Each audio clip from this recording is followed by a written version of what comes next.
ಬಳ್ಳಾರಿಯ ಈ ರಕ್ತ ರಾಜಕೀಯ ಅಖಾಡಕ್ಕೆ ಈಗ ಡಿಕೆ ಶಿವಕುಮಾರ್ ಎಂಟ್ರಿ ಕೊಡ್ತಾ ಇದ್ದಾರೆ. ಇವತ್ತು ಬಳ್ಳಾರಿಗೆ ಡಿಸಿಎಂ ಡಿಕೆ ಶಿವಕುಮಾರ್ ಹೋಗ್ತಾ ಇದ್ದಾರೆ, ಭೇಟಿಯನ್ನ ನೀಡ್ತಾರೆ.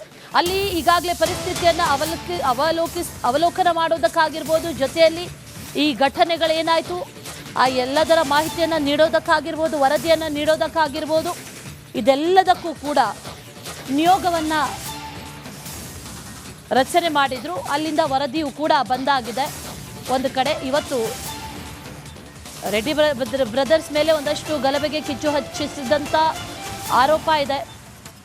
ಜೊತೆಗೆ ಈವರೆಗೂ ಇರುವಂಥ ಈ ದೃಶ್ಯಗಳು,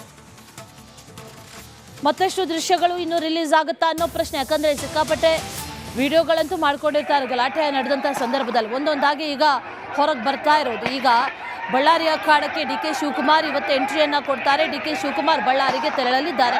ಡಿಸಿಎಂ ಡಿಕೆ ಶಿವಕುಮಾರ್ ಬಳ್ಳಾರಿ ಫೈರಿಂಗ್ ಕೇಸಲ್ಲಿ ಒಂದಷ್ಟು ಟ್ವಿಸ್ಟ್ಗಳು ಸಿಗ್ತಾ ಇರೋದು. ಅಲ್ಲಿ ಏನೇನು ಬಳಕೆ ಮಾಡಿದ್ರು, ಅಸಲಿಗೆ ಏನಾಗಿತ್ತು, ರೆಡ್ಡಿ ಸಹೋದರರು ಹೇಳುವಂತೆ ಇದು ಯಾವುದು ಕೂಡ ಬ್ಯಾನರ್ನಿಂದ ಆಗಿರುವಂಥ ಗಲಾಟೆ ಅಲ್ಲ, ಇದೆಲ್ಲವೂ ಕೂಡ ವೈಯಕ್ತಿಕ ವಿಚಾರಕ್ಕಾಗಿರುವಂಥ ರಾಜಕೀಯ ದ್ವೇಷ, ಇದೆಲ್ಲವೂ ಷಡ್ಯಂತ್ರ, ಇದೆಲ್ಲವೂ ನಮ್ಮ ವಿರುದ್ಧ ನಡೆದಿರುವಂಥ ಷಡ್ಯಂತ್ರ ಅನ್ನುವಂಥದ್ದನ್ನು ರೆಡ್ಡಿ ಬ್ರದರ್ಸ್ ಹೇಳ್ತಾ ಇದ್ರೆ, ಈ ಕಡೆಯಿಂದ ಹಾಗಾದರೆ ರೆಡ್ಡಿ ಬಣದಿಂದ ಏನಾಯಿತು ಅನ್ನುವಂಥ ಒಂದಷ್ಟು ವಿಜುವಲ್ಸ್ ಕೂಡ ಈಗ ಸಿಗ್ತಾ ಇರೋದು. ಅಲ್ಲಿಂದಲೂ ಕೂಡ ಹಾಗಾದರೆ ಈ ಗಲಭೆಗೆ ಕಿಚ್ಚು ಹಚ್ಚಿಸಲಾಯ್ತಾ ಅನ್ನೋ ಪ್ರಶ್ನೆ. ಯಾಕಂದರೆ ದೊಣ್ಣೆಗಳನ್ನು ರೆಡಿ ಮಾಡಿಟ್ಕೊಂಡಿದ್ರು. ಜೊತೆಯಲ್ಲಿ ರೆಡ್ಡಿ ಕಡೆಯ ಕಾರ್ಯಕರ್ತರಿಂದಲೇ ಒಂದಷ್ಟು ಕೈ ಮೇಲಾಯಿಸುವ ಹಂತಕ್ಕೂ ಕೂಡ ಹೋಯಿತು ಅನ್ನುವಂಥ ವಿಚಾರ, ಇದೆಲ್ಲವೂ ಕೂಡ ಈಗ ಚರ್ಚೆ ಆಗ್ತಾ ಇರೋದು. ಅದರ ಜೊತೆಯಲ್ಲಿ ಡಿಕೆ ಶಿವಕುಮಾರ್ ಕೂಡ ಇದೇ ವಿಚಾರಕ್ಕೆ ಸಂಬಂಧಪಟ್ಟಂತೆ ಮಾತುಕತೆಯನ್ನು ನಡೆಸೋದಕ್ಕೆ, ಚರ್ಚೆಯನ್ನು ನಡೆಸೋದಕ್ಕೆ ಬಳ್ಳಾರಿಗೆ ಎಂಟ್ರಿ ಕೊಡ್ತಾ ಇದ್ದಾರೆ. ಡಿಕೆ ಶಿವಕುಮಾರ್ ಎಂಟ್ರಿ ಕೊಟ್ಟಂಥ ಸಂದರ್ಭದಲ್ಲಿ ಬಳ್ಳಾರಿಯಲ್ಲಿ ಅದೇನು ಬದಲಾವಣೆಗಳು ಆಗುತ್ತೆ ಅನ್ನುವಂಥ ಒಂದಷ್ಟು ಪ್ರಶ್ನೆಗಳಿದೆ. ಈಗಾಗಲೇ ಸಾಕಷ್ಟು ವಿಡಿಯೋಗಳು ಸಿಕ್ಕಿದೆ. ಅದರಲ್ಲೂ ನಾಯಕರಿಗೆ ಅವರವರ ಕಾರ್ಯಕರ್ತರಿಂದ ಬಹಳಷ್ಟು ವಿಡಿಯೋಗಳು ಸಿಕ್ಕಿರುತ್ತೆ. ಅದೆಲ್ಲವನ್ನು ಪೊಲೀಸರಿಗೆ ನೀಡಲಾಗಿದೆಯಾ ಹಾಗಾದರೆ ಅನ್ನುವಂಥ ಒಂದಷ್ಟು ಪ್ರಶ್ನೆಗಳು ಇದೆ. ಯಾಕಂದರೆ ಅದರಲ್ಲಿ ಭಾಳ ನೀಟಾಗಿ ಗೊತ್ತಾಗುತ್ತೆ ಕಲ್ಲು ತೂರಾಟ ಎಲ್ಲಿಂದ ಶುರುವಾಯಿತು, ಕಲ್ಲುಗಳು ಎಲ್ಲಿಂದ ಬಂದವು, ದೊಣ್ಣೆಗಳು ಎಲ್ಲಿಂದ ಬಂದವು, ದೊಣ್ಣೆಯಿಂದ ಹಲ್ಲೆಯನ್ನು ಮಾಡುವಂಥ ಪರಿಸ್ಥಿತಿ ಉದ್ಭವ ಆಗಿದ್ದಾದರೂ ಯಾಕೆ, ಮಾತುಕತೆಯಿಂದ ಮುಗಿಸ್ಬಹುದಾಗಿದ್ದಂಥ ಒಂದು ಗಲಭೆ ಫೈರಿಂಗ್ವರೆಗೂ ಹೋಗಿ ಒಬ್ಬ ಅಮಾಯಕ ಕಾರ್ಯಕರ್ತನ ಪ್ರಾಣ ಹೋಗುತ್ತೆ ಅಂತಂದರೆ, ಆತನನ್ನು ಬಲಿ ಪಡೆಯುತ್ತೆ ಅಂತಂದರೆ ಅಂಥ ರಾಜಕೀಯ ದ್ವೇಷಗಳು ಬೇಕಾ ಅನ್ನುವಂಥ ಪ್ರಶ್ನೆಗಳು ಕೂಡ ಈಗ ಮೂಡ್ತಾ ಇರೋದು. ಹಾಗಾಗಿ ಅದೇ ವಿಚಾರಕ್ಕೆ ಸಂಬಂಧಪಟ್ಟಂತೆ ಇವತ್ತು ಬಳ್ಳಾರಿ ಅಖಾಡಕ್ಕೆ ಡಿಕೆ ಶಿವಕುಮಾರ್ ಎಂಟ್ರಿ ಕೊಡ್ತಾ ಇದ್ದಾರೆ.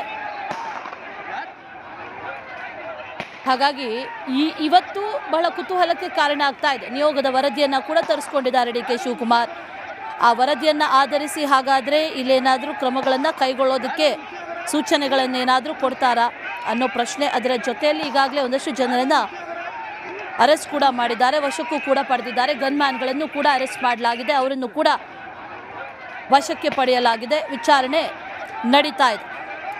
ವಿಚಾರಣೆ ನಡೀತಾ ಇರುವಂತಹ ಸಂದರ್ಭದಲ್ಲಿ ಮತ್ತಷ್ಟು ಮಾಹಿತಿಯನ್ನು ಪಡೆಯೋದಕ್ಕೆ ಈಗ ಡಿಕೆ ಶಿವಕುಮಾರ್ ಬಳ್ಳಾರಿಗೆ ಹೋಗ್ತಾ ಇರೋದು.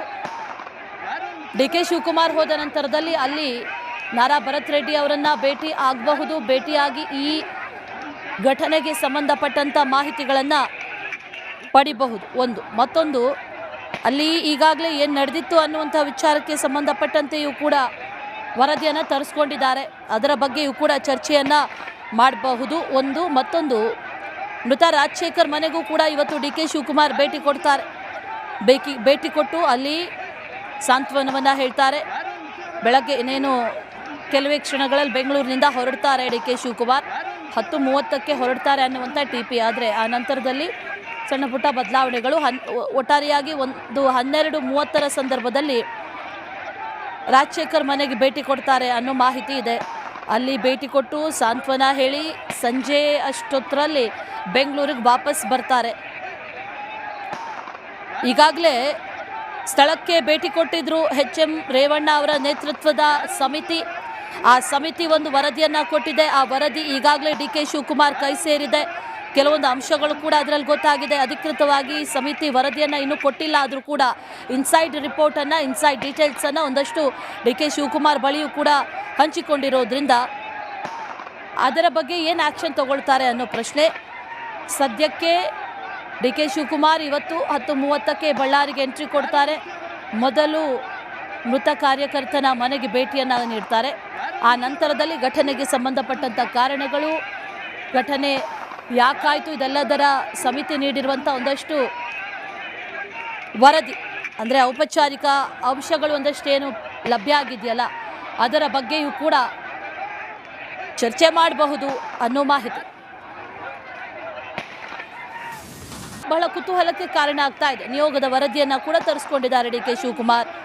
ಆ ವರದಿಯನ್ನು ಆಧರಿಸಿ ಹಾಗಾದರೆ ಇಲ್ಲೇನಾದರೂ ಕ್ರಮಗಳನ್ನು ಕೈಗೊಳ್ಳೋದಕ್ಕೆ ಸೂಚನೆಗಳನ್ನೇನಾದರೂ ಕೊಡ್ತಾರಾ ಅನ್ನೋ ಪ್ರಶ್ನೆ. ಅದರ ಜೊತೆಯಲ್ಲಿ ಈಗಾಗಲೇ ಒಂದಷ್ಟು ಜನರನ್ನು ಅರೆಸ್ಟ್ ಕೂಡ ಮಾಡಿದ್ದಾರೆ, ವಶಕ್ಕೂ ಕೂಡ ಪಡೆದಿದ್ದಾರೆ. ಗನ್ಮ್ಯಾನ್ಗಳನ್ನು ಕೂಡ ಅರೆಸ್ಟ್ ಮಾಡಲಾಗಿದೆ, ಅವರನ್ನು ಕೂಡ ವಶಕ್ಕೆ ಪಡೆಯಲಾಗಿದೆ. ವಿಚಾರಣೆ ನಡೀತಾ ಇದೆ. ವಿಚಾರಣೆ ನಡೀತಾ ಇರುವಂತಹ ಸಂದರ್ಭದಲ್ಲಿ ಮತ್ತಷ್ಟು ಮಾಹಿತಿಯನ್ನು ಪಡೆಯೋದಕ್ಕೆ ಈಗ ಡಿ ಕೆ ಶಿವಕುಮಾರ್ ಬಳ್ಳಾರಿಗೆ ಹೋಗ್ತಾ ಇರೋದು. ಡಿ ಕೆ ಶಿವಕುಮಾರ್ ಹೋದ ನಂತರದಲ್ಲಿ ಅಲ್ಲಿ ನಾರಾ ಭರತ್ ರೆಡ್ಡಿ ಅವರನ್ನು ಭೇಟಿ ಆಗಬಹುದು. ಭೇಟಿಯಾಗಿ ಈ ಘಟನೆಗೆ ಸಂಬಂಧಪಟ್ಟಂಥ ಮಾಹಿತಿಗಳನ್ನು ಪಡಿಬಹುದು. ಮತ್ತೊಂದು ಅಲ್ಲಿ ಈಗಾಗಲೇ ಏನು ನಡೆದಿತ್ತು ಅನ್ನುವಂಥ ವಿಚಾರಕ್ಕೆ ಸಂಬಂಧಪಟ್ಟಂತೆಯೂ ಕೂಡ ವರದಿಯನ್ನು ತರಿಸ್ಕೊಂಡಿದ್ದಾರೆ. ಅದರ ಬಗ್ಗೆಯೂ ಕೂಡ ಚರ್ಚೆಯನ್ನು ಮಾಡಬಹುದು. ಮತ್ತೊಂದು ಮೃತ ರಾಜಶೇಖರ್ ಮನೆಗೂ ಕೂಡ ಇವತ್ತು ಡಿ ಕೆ ಶಿವಕುಮಾರ್ ಭೇಟಿ ಕೊಡ್ತಾರೆ. ಭೇಟಿ ಕೊಟ್ಟು ಅಲ್ಲಿ ಸಾಂತ್ವನವನ್ನು ಹೇಳ್ತಾರೆ. ಬೆಳಗ್ಗೆ ಇನ್ನೇನು ಕೆಲವೇ ಕ್ಷಣಗಳಲ್ಲಿ ಬೆಂಗಳೂರಿನಿಂದ ಹೊರಡ್ತಾರೆ ಡಿ ಕೆ ಶಿವಕುಮಾರ್. 10:30ಕ್ಕೆ ಹೊರಡ್ತಾರೆ ಅನ್ನುವಂಥ TP. ಆದರೆ ಆ ನಂತರದಲ್ಲಿ ಸಣ್ಣ ಪುಟ್ಟ ಬದಲಾವಣೆಗಳು. ಒಟ್ಟಾರೆಯಾಗಿ 12:30 ಸಂದರ್ಭದಲ್ಲಿ ರಾಜಶೇಖರ್ ಮನೆಗೆ ಭೇಟಿ ಕೊಡ್ತಾರೆ ಅನ್ನೋ ಮಾಹಿತಿ ಇದೆ. ಅಲ್ಲಿ ಭೇಟಿ ಕೊಟ್ಟು ಸಾಂತ್ವನ ಹೇಳಿ ಸಂಜೆ ಅಷ್ಟೊತ್ತರಲ್ಲಿ ಬೆಂಗಳೂರಿಗೆ ವಾಪಸ್ ಬರ್ತಾರೆ. ಈಗಾಗಲೇ ಸ್ಥಳಕ್ಕೆ ಭೇಟಿ ಕೊಟ್ಟಿದ್ರು HM ರೇವಣ್ಣ ಅವರ ನೇತೃತ್ವದ ಸಮಿತಿ. ಆ ಸಮಿತಿ ಒಂದು ವರದಿಯನ್ನು ಕೊಟ್ಟಿದೆ. ಆ ವರದಿ ಈಗಾಗಲೇ ಡಿ ಕೆ ಶಿವಕುಮಾರ್ ಕೈ ಸೇರಿದೆ. ಕೆಲವೊಂದು ಅಂಶಗಳು ಕೂಡ ಅದರಲ್ಲಿ ಗೊತ್ತಾಗಿದೆ. ಅಧಿಕೃತವಾಗಿ ಸಮಿತಿ ವರದಿಯನ್ನು ಇನ್ನೂ ಕೊಟ್ಟಿಲ್ಲ, ಆದರೂ ಕೂಡ ಇನ್ಸೈಡ್ ರಿಪೋರ್ಟನ್ನು, ಇನ್ಸೈಡ್ ಡೀಟೇಲ್ಸನ್ನು ಒಂದಷ್ಟು ಡಿ ಕೆ ಶಿವಕುಮಾರ್ ಬಳಿಯೂ ಕೂಡ ಹಂಚಿಕೊಂಡಿರೋದ್ರಿಂದ ಅದರ ಬಗ್ಗೆ ಏನು ಆ್ಯಕ್ಷನ್ ತಗೊಳ್ತಾರೆ ಅನ್ನೋ ಪ್ರಶ್ನೆ. ಸದ್ಯಕ್ಕೆ ಡಿ ಕೆ ಶಿವಕುಮಾರ್ ಇವತ್ತು 10:30ಕ್ಕೆ ಬಳ್ಳಾರಿಗೆ ಎಂಟ್ರಿ ಕೊಡ್ತಾರೆ. ಮೊದಲು ಮೃತ ಕಾರ್ಯಕರ್ತನ ಮನೆಗೆ ಭೇಟಿಯನ್ನು ನೀಡ್ತಾರೆ. ಆ ನಂತರದಲ್ಲಿ ಘಟನೆಗೆ ಸಂಬಂಧಪಟ್ಟಂಥ ಕಾರಣಗಳು, ಘಟನೆ ಯಾಕಾಯಿತು, ಇದೆಲ್ಲದರ ಸಮಿತಿ ನೀಡಿರುವಂಥ ಒಂದಷ್ಟು ವರದಿ, ಅಂದರೆ ಔಪಚಾರಿಕ ಅಂಶಗಳು ಒಂದಷ್ಟೇನು ಲಭ್ಯ ಆಗಿದೆಯಲ್ಲ, ಅದರ ಬಗ್ಗೆಯೂ ಕೂಡ ಚರ್ಚೆ ಮಾಡಬಹುದು ಅನ್ನೋ ಮಾಹಿತಿ.